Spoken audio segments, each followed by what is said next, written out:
fudhadhu gooftaa sittiin baay'atu.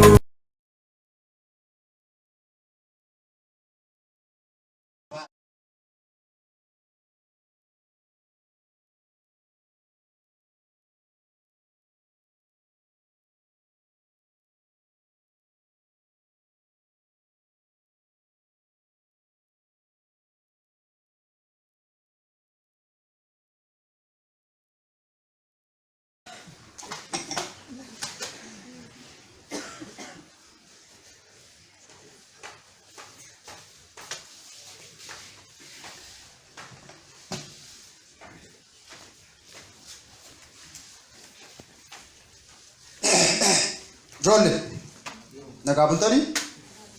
Shoo jolle ko. Har'a waan isaan beeku malee hirribuma korraa akkuman ka'een waan baay'ee tokko waan baay'ee garaana nyaatu tokkotu na keessa deddeebi'aa ture. Mee har'a waan xinnoo ishee waan adda taate tokko akka gorsaatti waan borullee dabartee jireenya keessa fayyaddu waan bor dhala keessanitti illee dabarsituu laata jedhee yaadu tokkoon isinitti himuu barbaade. Biyya lafaa kana irratti ijoollee ko. Waaqayyo nama walitti kenne namni immoo yerootti wal baqatu wal gargaaruu dhiise harka wal qabuu dhiise lafaa wal kaasuu dhiise yerootti namni garaa walitti jabaatu keessa jirra. Isa kana akkasiin sammuu kanaan itti yaaddan hadaraa jedhee kanan ganama kana afaan buleen kana isinitti himu xiyyeeffannoodhaan kan isin dhaggeeffachuu barbaadan tokkotu jira. Kanaaf hiriyyaan keessan waan nama isinitti dubbachaa jiru kana dhaggeeffachuu yoon kanaachi hojiitti jijjiiruu dhimma kana irratti isin jajjabeessuu dhiisuu danda'a. Isin garuu xiyyeeffannoon keessan wanta nama isinitti dubbadhu kun waan isin fayyaduuf yoo dadhabdan nama tokko yoo karaa irratti agartan fida mana dhufee surree gosa moofaa uffatee yoo bahe yoo buddeena laadheef guyyaa lama guyyaa sadii yoo mana keenya bulee gale waa karaa kanaa hamma ta'e nama biyya lafaa irratti waan gaarii hojjetee darbeeru jedhamuu dandeenya. Akkasitti isinillee wal qabattanii jiraatis dhaggeeffadhu beekaanis seenaanis hundi keessanii waan nama isinitti hime kana otoo yaada waliin faallessin hadaraan isiniin jedha lafa barattanitti lafa shayee dhugdanitti yeroo makiinaa yaabbattanii deemtanitti nama isin bukkee taa'ee rakkatoo argattan namoota hundumaaf waan gaarii gochuu yaadaa isa kanan isinitti himuu danda'a ijoollee koo dhageessanii akkasuma godhaa.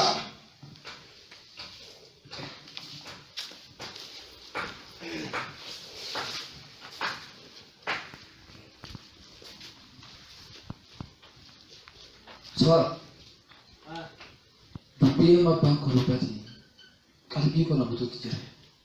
Maal akka ta'e hin beeku malee dhimma walii walii keenyaaf gaarii gochuu irratti wanta inni dubbateef keessi koo nagaa dhabuutti jira. Ati akkam yaadni kee? Si footoo dhiisee si fuudhee na sokke maal nageessina?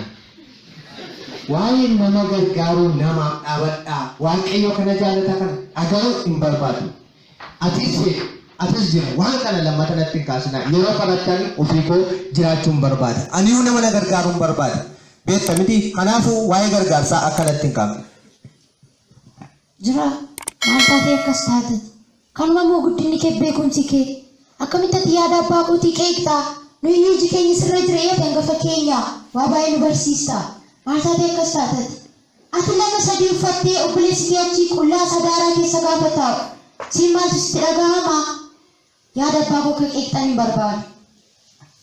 Maal kaasaa jirtametu biyyi keenya fuula nama laallachaa jirtu. Sammuun keessan kun si hojjechaa jiraayi. Isin maalidhaa? Akka nama tokkotti yaadanii guddina karaa kamiin makiinaa bina jettanii? Tuutii abbaa barbaadu laata? Mee fuudhaa laalaaka? Ni laalakaa bas. Abbaan keenya qa'i masqalii rifannoo diimaa isinitti fakkaata mana baankii. Kanatti waliin galu. Yaada kanas hin fudhatu. Waan guddaa bitaa. Soora kottaa daraa keessa. Soora kottaa hojii gaarii hojjechuu otoo ni gallaa daraa keessa. Akka qabeenya abbaa keenyaa namatti laatteenaan funyaan keen qaban. Attangoon aga. Ani amma obboloota koorraa gargar ba'uu kootti garaan koo nagaddee garuu yaada abbaan kunuus jedhe immoo galmaan ga'uu qaba. Tole hojii gaariitti nama duwwaa otoo hin taane waaqayyotu gammada waan ta'eef amma waaqayyo nu gargaare naaf hin kun.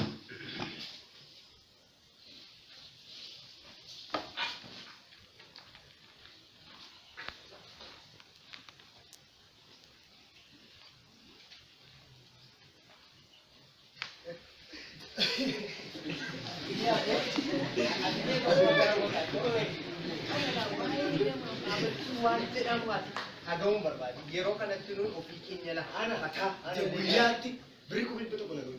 Umum isa birai, masa ada sih, boleh malah nu. Isa, atuh hati mau gara-gara ini. Aduh, ilrat tu atuh gara-gara ini. Abang berbadi duit isi. Jar tu kayaknya surre mau mana malah ada nama. Ini agak berapa? Wahai abbaan keenya galfatanitti kenne adara abbaa keenya waan jedhamu yaadachuu akkati yaadanne sitti mata. Guyyaa ijoolleen biyya torbanitti biisii jijjiirti. Kunoo inni mojjeetti nuu bilaale. Nuni mojjee jiyaan argachaa. Jiyattuu digiraan jiru mamu maal nama gargaara.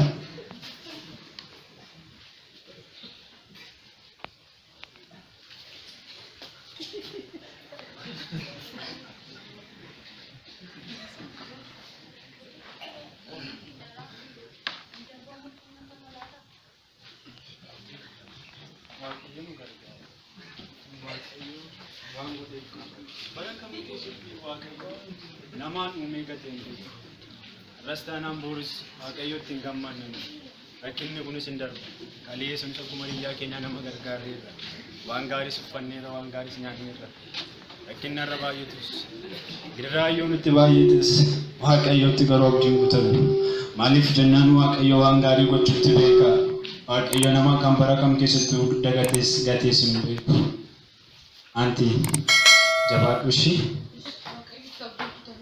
Waaqayyotti gammada yoo argannis yoo dhabnes homaan ittiin darba barichi.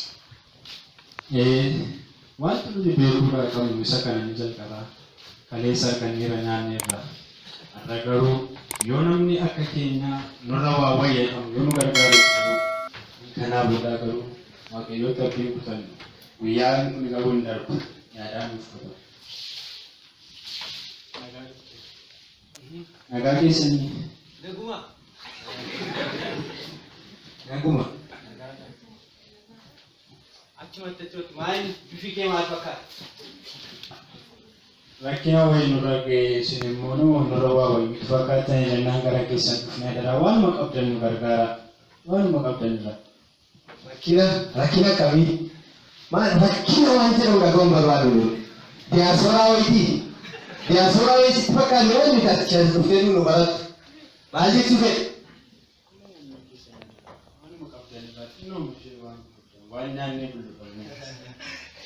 Maalitti buliyaa nu gargaari? Isa yeroo abbaan keenya gargaaraa nama inni dhageessee dhufte fakkaata. Mana morma tuftee dabas. Waa'ee gargaarsaadhaan nuun ofii keenya jiraachuu barbaada beektaa? Uffata naa keenyattu kana caammaa yoo ta'e caammaa 12 qaba. Isheen saanaan asii ol guddifadhee jaan jira gara 15 gara 20. Ati immoo ishee bakka konaa keetiin saalfattu. Maal jechuu jedhe? Amma yeroon kana kun kan tuuti qabu. Utuun na qabdu nama gata. Nuyi dhaabbata fannoo diimaa miti. Ishee dhaqii mana baankii kana dhaqii nama sistimu konkolaataa biyyi 200 keessa qaba. Nuyi garuu see 15 duwwaa qabna nuyi ba'an jiru. Kanaafuu wajjiniin aseenatti hin deemna. Iddoo kanaan warri dhufteeti asirratti kana hojii yoo waan turtan. Waan fi gargaarsa maalitti gargaara wayii miti. Maal akkasii dhagahuun barbaadu. Ani yoo fataa yoo jiraate kamtii jiraata.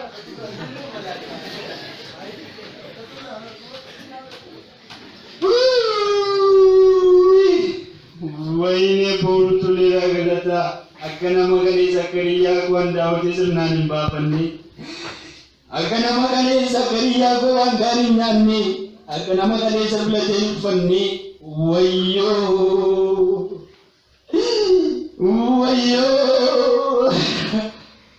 Boori imboyin waaqayyo abdii jiraatan qaba.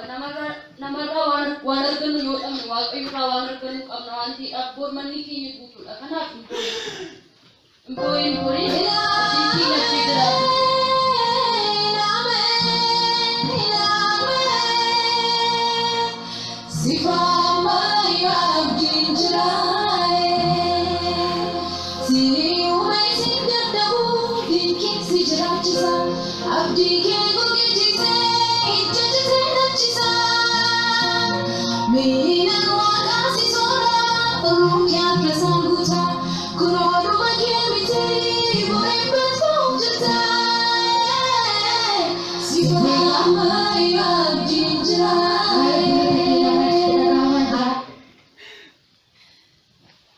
Siko kanit agesu mira gadaw itu. Kalau malah kata be kawan pada si wei san kagau nanti fakara. Me kana fati bicha. Kama bangkenya nuti kenni hammadan dinyu. Wan tago nunduma. Akkamitta karawwannu fi akkamitta katumuru waaqayyo bicha nu agargaara. Nutillee imaanaa nuti fuunee baanee tokko ture. Akka carraa yaada waaqayyoo ta'e anaaf imaanaa lamatu nurra jira. Ni jalqabaa sabbaan keenya nutti kenne. Salamaffaa obboleonni keenya nurratti dhiisanii deeman. Lamaan isaaf iyyuu gadi hin teenyu. Waaqayyo nu wajjiniin jira. Tole haa ta'u. Waaqayyo haala mijeessaa. Ajaa'iba Rabbii. Maatuutti jiru. Anaanikaa. Caalatti obboleettiin bu'aatitti mee bira ga'e miidhaa fi seenaa. Ajaa'iba Rabbii. Haadhooko. Haadhooko. Maal taate? Ka'ii mee lafa jirtu? Ka'ii. Eka, maal taate? Inni kun lafa kana dhugaa. Anaanaa rakkisu ka anaanaa rakkisu. Anaan marummaan kun walitti taa'ee dhugaa. Taa'imee taa'e. Maal taate? Rakkoon nu mudatee ture. Rakkoo akkamii? Maatiin keenya akkuma namaa duratti qabeenya qabu. Amma garuu nuyi maatii keenya biran jiru barnootaaf lafa garaagaraa jirra. Maatiin keenya rakkoo kirkira lafarraa kan kee qabeenyi isaanii baay'ee barbadaa'e. Isaan ammallee waan tokko qabeenya qabanii isaanillee waan nyaatanii bulanii qaban nuyillee isaanirraa waan tokko argachaa hin jiru bakka asitti rakkinni nu qaqaa. Isa yeroo darbe miidiyaa irratti kirkira lafaatiin namni miidhame jedhanii achi dhuftanii? Eeyyachi dhumne namni nutti goree nu gaafatu. Waaqayyo isinitti gora. Sin abdiin kutatiina. Dhiphina keessan si'anaa kun ulfina isiniif mul'ifamuu jiru wajjin wal bukkee qabamee madaalamu. Dhageessee ani har'a quufee nyaadhee har'a beelofteen bultu. Ani har'a wayyaa dachaa uffadhee qullaa keen bultu. Dhagaa ta'ee waaqayyo iddoo makaleessa si jiraachisaa ture achumatti deebisee haala gaariitiin si jiraachisa. Ka'imee. Kayo obboleessa ko.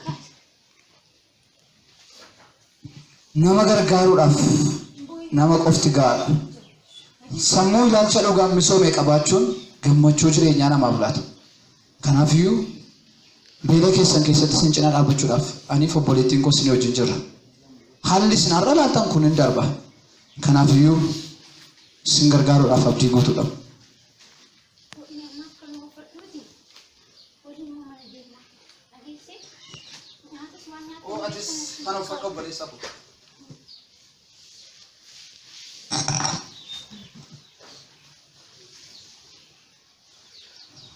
Egaan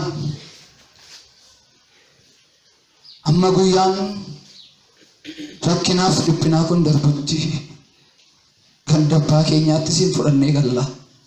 Haalli ulfaataan kun akkasitti itti fufu.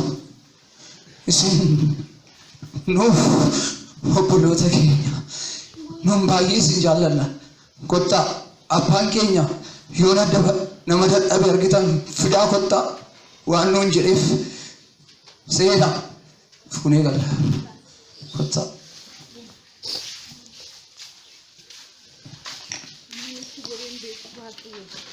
Waaqayyo nasi uume singatu. Lakin immoo akka har'aatti nuuf namni jireenya qaamatti jiraate as jiru tokko hundumtu jireenya rakkinaa jiraate as jira.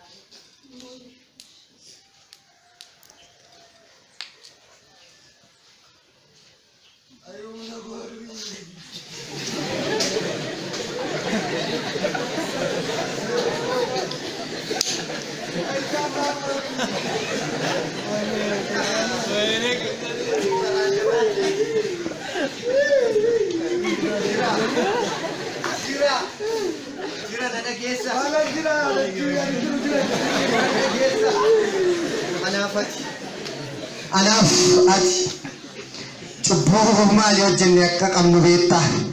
yaadatta yaa jira waadaa galfata abbaan keenya nutti kenne fuunee kaanee anaafati galmaan ga'udinne birrii qabna jenne birriin keenyas galmaan nun geenye qabeenya qabna jenne qabeenyi keenyas galmaan nun hin geenye kunoo anaafati amma nama falan qabne taanee gara abbaa keenyaatti deebi'uuf abbaan keenya ofitti sichi hundeeffatu kunoo waan nyaannu waan dhugnu waan uffannu hin qabnu falaan afati qabnu yoo jiraate teenyee du'ee eeggachuudha anaafati homaa nama ittiin galle taanerra yaa jira yaa Waaqayyo takka namaa miti namni garaanatti jabaate mata jabinni koo biyyootti ganna dabalaa jira wayyoo ayi gorsa abbaa kodri utuun namaa laaddera ta'e har'a namni garaanatti hin jabaatu har'a hundumtuu mukana jalaa ta'e ayyana ayyana sooressa sii tokko kan biyyoo na yaachise ayyaada balbataatti walii galeera abbaan koo yaada gaarii kaase jedheera ayi mata jabinni kee anas mataa na jabeesse lubbuu kootiif deemama ayyana maalan godha yaa Waaqayyo dhagattaagaa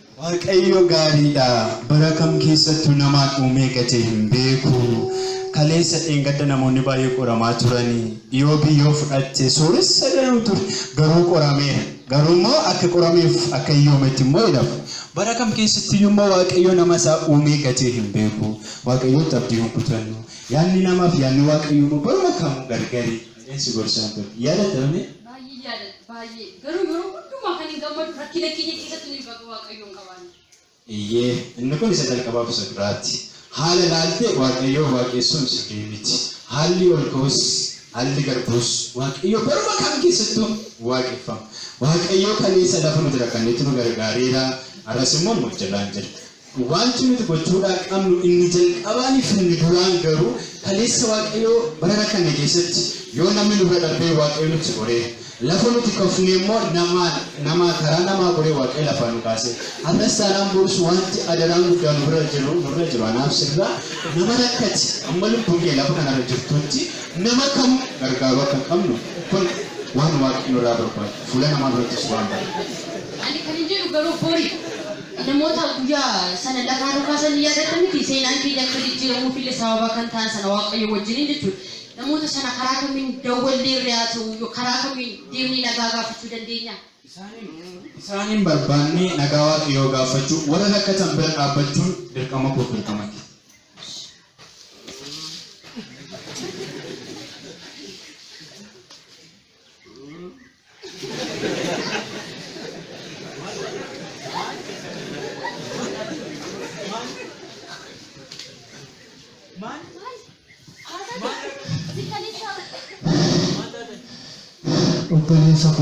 Obboleetti ko seenaa isin irratti nu ilaalaa jirtan kun seenaatti kaleessa nu beektan miti. Anaaf obboleessi koo kun waadaa abbaa keenyatti kenne kaanee fuune kaanee garuu sagalmaan ga'uu dadhabuudhaan kaleessa qabeenya birree qabna turre ofii irratti nyaanna turre garuu namaaf dhaabachuu namaaf yaaduu wanti jedhamu namaaf dhiibuu wanti jedhamu nu keessa jiru kaleessa eeggadda bara darbee yaadatti yoo ta'e nuun isiniin illee gaddisneerra yeroo isin rakkata'eetu ni birree qabnuuf san birrii tokko isinii gochuuf dandeenya. Kanaaf nuun amma fallanoo qabnu gara abbaa keenyaattis deebi'uu hin dandeenyu isiniif gaddisineerra isinis nu gargaaruu hin dandeessanii nurraa deema. Nuun teenyee dura qofa eegganna adaraa keessa isinis gaddisineerra. Ati immoo beelofte mamaan Ergan mana ada? Kalau orang bilang dia, namun kalau nanti korang ini, nanti kita pernah nolak buku pada, kono, di sini juga mungkin tidak ada. Betul juga ada kota ni mana kau ya? Amma dapat ditanya kak. Amma dapat ditanya kak.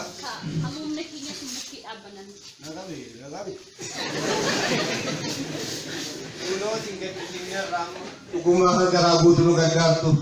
Padahal pulo to kono sin inne sin berada karera. Amma waan tulutubuno jaalala guddaa waaqayyoon jaallate sana yaadatu kaleessa yoo eeggadhe yoo dogoggortaniyyuu waan qabeenyi keessan sun waan dhumu yoo fakkaachuu dhaabateyyuu waaqayyo jaalala guddaa nuuf qabaachuu isaarraati akkuma biyya lafaa jaallachuu isaarraa ilma isaa tokkicha ilma isaa dabarsee akkuma nuuf laati gargaarsa isaa guddaa sana nuuf gochuu isaatiin immoo Yesuus Kiristoos akkuma fannootti nuuf fa'i jaalala isaa guddaa sanaan nuyi garuu har'a akka namaatti akka obboloota keessanitti beela keessan beelofnee rina keessan immoo kan keenya duukaa qaawwa keessan amma dandeenyu gochinee qorra keessaniif uffata qoonqoo keessaniif immoo beela isiniif gochuudhaaf ani akka borees tokkotti isin biraan jira gara mana abbaa keessanitti isinan isin deemsu. Bagalan nakabota. Nakabota yan nagwa.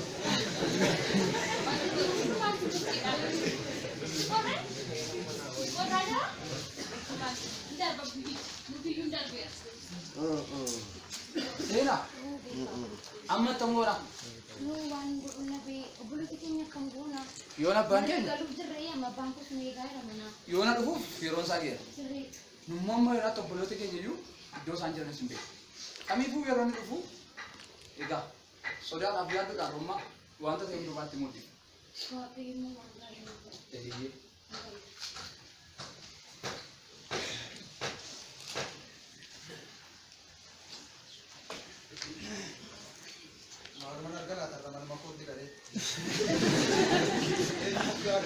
Odeesse ganamaan akka nama machaa'e ijoollee koo gadi teessisee gorse kana tokkoon shii fiixaan naa baasti laata bara biyyi lafaa waan barbaaduun nama keessumsiisu keessa yerootti biliyeenerii baay'ee walirratti wal tuulee namni baay'ee sadarkaatti kennu keessa namoota sammuun hiyyooman baay'ee immoo akka qabdu irraanfattee namni garaa walii oo'u yerootti bineensi garaa walii laafu keessatti nama walitti hammaatu biliyeeneriidha yerootti walii jettu keessa namoota akkamitu mana koo keessa jira laata ijoollee taa'e gurbaa akkam nagaadha seenoo akkam nagaadha baga nagaan dhuftanii dufneera. ishoo baga nagaan dhuftanii Amen. akkam ta'ani ree sooriin qofaa immoo Nagari be ni rabba. Nagasani. ishoo Isaan baga nagaa nagaa taatan taatan. ishoo akkam taatan jedheen immoo akkasitti waan ani isinitti himeessi gorsisan Kana jedhu Ya kasi ya bitu be na. baay'ee dhuguma ofitti nu deemsa amma dhuguma isin fuunee ganda nu jechaa jirtu fasin nu noyi ta'e nu irraa. Kotas. Waliin daako. Makanya dulu kau ya. nagaan Nawali. eenyu sareerraa dhuun tala maala gurbaa maal taate Apa? maa inni Nun Jira, maal tidak buka? dinerra. yee Kunoo galfata daraati nutti laatti. hojjedhi gurbaa Abba jilbeenfannee dhiifama si gaafanna. yee Kunoo anaaf obboleessi koo anaaf jiran galfata ati adaraa waaqayyoos kana jaallata anis kana sirratti jaalladha namaaf dhaabadha namaaf dhimma warra rakkate gargaara waan nyaattan irraa namaaf qoda isati nuun jette nuun garuu dinnee birree qabnu hundumaa fudhannee qabeenya keenyaan dhaadannee kunoo obbolooti ati argitu kun yeroo isaan rakkatanii waan nyaannu waan dhunnu waan uffannu dhabne adaraa keessan nu gargaaraa jedhanii miillatti nu kufan nuun immoo yeroo birrii qabna turre qabeenya qabna turre garuu homaa tokko gochuu hin dandeenye garaan keenya isaaniif dhiibuu hin dandeenye keessi keenya isaaniif boo'uu hin dandeenye atumti bosoori kunoo isaan irratti baanee garuu nuun qabeenyi keenya nutti hafa jenne nutti namne lakkaa qabeenya miti namatu nama barbaachisa namatu namaaf ta'a abbaa fiinis gaddisiifne waaqayyo taraa bolonni keenya immoo garuu seena ofiilee warreeffamanii nu jijjiiraniiru. asiti gurbaa taa ijoollee mee taa'ame ishoo noora Waqi. noori mucaa ishoo baga nagaan taa'ime taa'e muuraa gadi siqii fi gurba taa'e yaadu jedha ilaamee baay'ee na gammachiistan waan baay'ee barnoota isinii ta'u isan ganama isin gorsa caalaatti waan ammallee barumsa isinii ta'u keessumaa ammoo mana koo keessatti barumsa guddaa waan isinii dabalee isin barsiisu jiraa fi sooressaan tokko tokkoon waan bal'aadha kan isin jireenya keessanii borullee barnoota ta'a jedhamee kan yaadamu kan isin gootan. Kanaaf borullee taanaan dhalli keessan bori namoonni bor karaarra yeroo deemtan yeroo ofii keessanii teessanii wantoota namoonni rakkatanii gara keessan dhufan irratti waan isin gootan miira isin namaa qabaattan maal akka gochuu dandeessan kunoo ammarra taa'aa laala. Gaafan isiniin gorsa abbaa keenya isa dulloomaa isa homaan beeknetu nu gorsa jettanii fudhatina. Maal ture egaa waaqayyo na keessaa yoo isin gorseera ta'e. Anamma hamman danda'u namaa godha. Yoon namaa gochuu dadhabe immoo namaa yaada. Yoon waan gaarii namaa yaaduu baadhe immoo hamaa namarratti hojjechuunis. Isa kana baraa walirra. Isa kana godhaa borillee jireenya keessan isa ganaa umurii lafarratti ganaa dabarsuuf deemtanillee gara fuulduraatti waan isin wal gargaaruu qabdan waan isin gochuu qabdan namni isin biratti akka rakkan kanan isinii dhaamuu barbaada. Harka wal qabaa. Eebbifamaan isin jedha ijoollee kunaa jiraadha. Waaqayyoo bara namaaf dabarsaa. Gadhiidhaa inaafuu namni isaa. Waaqayyoo bara namaaf dabarsaa. Gadhiidhaa inaafuu namni isaa.